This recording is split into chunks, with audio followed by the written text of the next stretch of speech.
فيما يخص الحكومة العراقية بشكل عام. عيني حكومتنا الموقرة، صار لكم 20 سنة تفترون على المواطن، تفتروا على انفسكم. اولا افتروا على انفسكم، وثانيا يلا ترجعون للمواطن. انتم ترجعون على قوت المواطن. المعلم راتبه مقللينه، الحصة التموينية قاطعيها. انه اللي يزيد الطين بلة انه ارتفاع في اسعار البضائع من خلال الجهات الجمركية، مو من خلال الجمارك. سويت بالسوق هذا قبل شهر رمضان، لعله يجي شهر رمضان ايش راح يصير؟ احنا حكومتنا الموقرة، احنا بلد البترول. العراق عايش على بحيرة مال بترول. انتم تعرفون تخططون لو ما تعرفون تخططون؟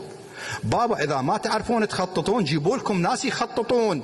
انا عجبني احد البرلمانيين حقيقة في احد الجلسات، وانا اتابع طبعا، في احد الجلسات سوى مداخلة لرئيس البرلمان، قال له عيني استاذ، وانا طبعا المتكلم البرلماني مو من دياله، لكن انا معجب بشخصيته صراحة. هو استاذ جامعي، عميد جامعة، وله كتب ومؤلفات كما يروى، وله متمكن من اختصاصه.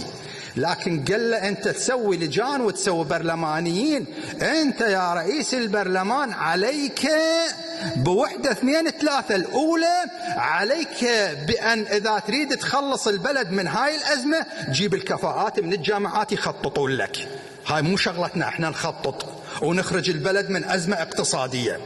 هذا عين المنطق، هذا عين العقل. مو واحد يصير بيده مصير بلد وهو صاعد بفلوس، هو صاعد مشتري ذمم العالم وصاعد بفلوس. هذا اكبر الاخطاء. بابا اذا ما تفتهمون جيبوا لكم ناس يفتهمون، خلي يخططوا لكم، انتم حكموا. وهو هذا حكمكم هو صوت اصلا الشعب.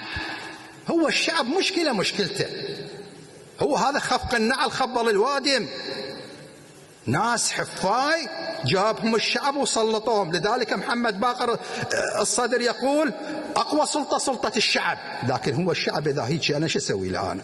هاي قولتهم بحت اصواتنا على المنابر. لكن مع ذلك يابا هنيئا مريئا. لكن ديروا بالكم على الشعب، جمارك صاعده، حصه ماكو، رواتب موظفين ماكو، البلد من ميزانيه انفجاريه.